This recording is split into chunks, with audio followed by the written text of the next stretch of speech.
9 o'clock today or 9 o'clock tomorrow. And rather than try and figure that out for sure, is what are we trying to accomplish?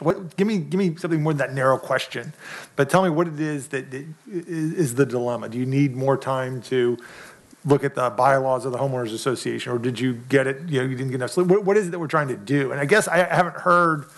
I think we did hear some of that, but is the concern that we're just trying to buy ourselves as much time as possible to draw the maps? And I'm concerned a little bit about some of these outside deadlines too. In other words, we just pick a date to give ourselves the maximum amount of time.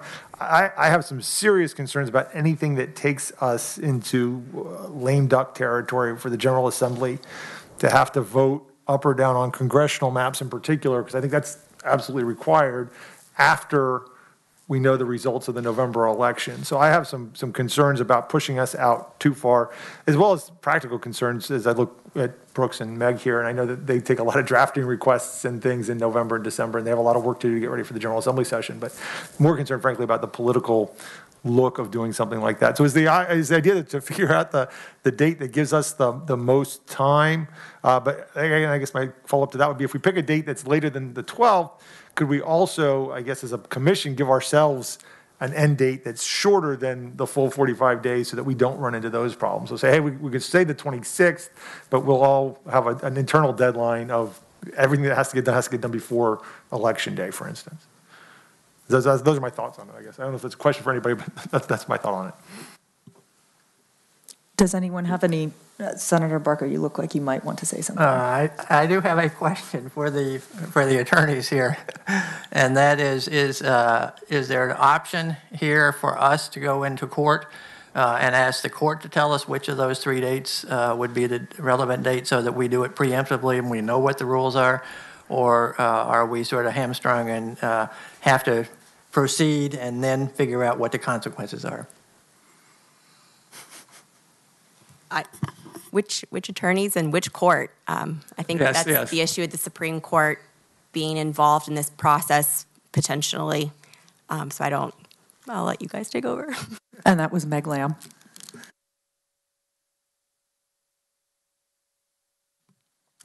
So this reminds me of my contracts class where frequently the question will come up, can you make this argument? The argument is always something you can make this argument. The question is what happens because of it.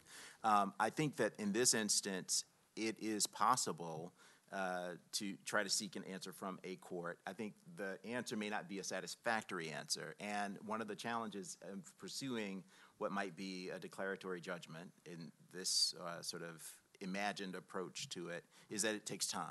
And so while you're doing that, what you're not doing is pursuing a course of action in a limited amount of time to draw a map. So I would personally, again, speaking from this person's opinion only, I would sort of be loath to do that, but try first, I guess, to point that Delegate Simon made, think about crafting internal deadlines to show some consideration of all the other factors that have to come into play, because obviously you aren't the only ones that have to make a decision.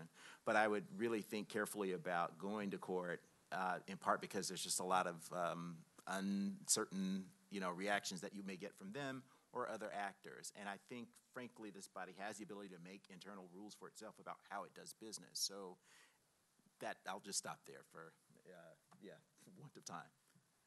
Thank you, Dr. Creighton, and either Mr. Tyson or Mr. Bartolomucci. So we were discussing here, first of all, Brian Tyson, by the way, I think Dr. Creighton makes all very valid points in terms of the timing and what would happen with that. Chris and I were discussing, does the commission have the authority under Virginia law to sue in its own name? Which court are you going to? There's kind of a lot of procedural Virginia law questions that we'd have to look at, I think, as well, if we wanted to pursue that. And at the end of the day, I think the court is going to say, you're a constitutional body that is constituted by the Virginia Constitution. What are you planning to do? And then we'll take a look after that. So again, I think it's something that can be done if the right requirements are met from a legal perspective. But again, is it going to be beneficial at this point? And if the commission is able to finish its work, kind of to Delegate Simon's point, in the time period from August 12th, that kind of becomes a lot of time and effort for something that ends up being moot when it's all said and done. So just thoughts on that? Yes, Chris Bartolomucci. It seems to me that if you go to court to try to establish that you can take the extra 2 weeks to go from August 12th to August 26th, you might end up spending 2 weeks, and not even get a decision from a court yet. So you might just lose any advantage of such a declaratory judgment by slowing down the work of the commission by a couple weeks or longer. I'm not sure if it would be worth it as a practical matter to try to go to court to try to establish that the second date is legally permissible. Madam Chair. Thank you, and yes, Greta Ms. Harris. Harris? So right now, we're expecting the formatted data to be provided to the commission on August 26th. And over the next few days, well, today, tomorrow, and next week, we're organizing ourselves, and hopefully we'll have all of the additional human capital in the form of firms and various consultancies that will be available and will be getting organized. But I would strongly be in favor of the August 26th date with the data in the format that is usable not only by the commission but by citizens across the Commonwealth. And then we work very hard, if that's the start date, we work very hard to have our complete body of work done before the November election. And we adjust the schedules to have it done actually quicker than what is being proposed on this sheet that the staff has prepared. And Madam Chair, just to be clear, this is not a staff proposal. We just wanted to show you all what the deadlines would be that are set out in the constitutional with actual dates. Thank you, Meg. I didn't mean to imply anything otherwise. Thank you. Madam Chair? Madam Chair, Joe Feliciano, I got a question. Yes. So we received data, some data on the 12th. We're going to get more on the 26th, and then something else on the 30th. My question is, the data that we already received and the data that we'll get on the 26th, is that usable data? Can we do what we need to do with that data? Or if we're going to do this, that, and the other thing, and then on the 30th we get the supposedly Holy Grail, and then we're going to be like, uh-oh, this is wrong. We got to do this. We got to do that. That's what I want to be clear of. I mean, is this data that we have now and we'll have on the 26th going to be usable? Madam Chair, Meg Lamb.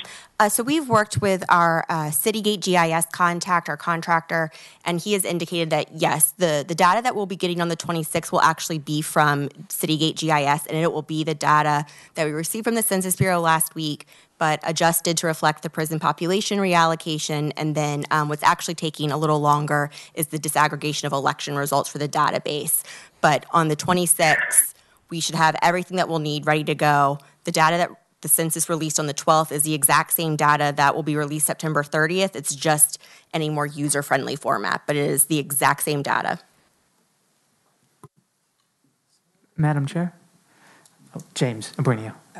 Yes. So I have two questions. We're talking about deadlines, and maybe this is simple, but what is the consequence if we are found to have violated that deadline? What remedy can the challenger have? And the second one's more kind of a practical one. When we're talking about data to us versus Citygate, can we talk about the tangible, like where was the data received, who is it with, and then did we send it to Citygate or did it go directly to Citygate just from a practical standard? Madam Chair, Meg Lamb. So the data was put on the Census Bureau's website, and Citygate, our contractor, went and downloaded it there and began the reallocation adjustment portion. And then when that's completed in the next day or so, then the disaggregation of election results will begin. What were your other questions, Mr. Abrinio? Yeah. Not well articulated, of course, but what happens if we actually violate it? If the court finds that we violated it, what are the remedies that can happen? So there are, within the Constitution, there are the deadlines, and then if certain deadlines are missed, it goes to the Supreme Court for them to draw the districts. So if we missed the 26th, if we go with August 12th as a start date, we missed the 26th deadline, we can actually take an additional 14 days, but if we miss that deadline, then it goes to the court to draw. Thank you for that.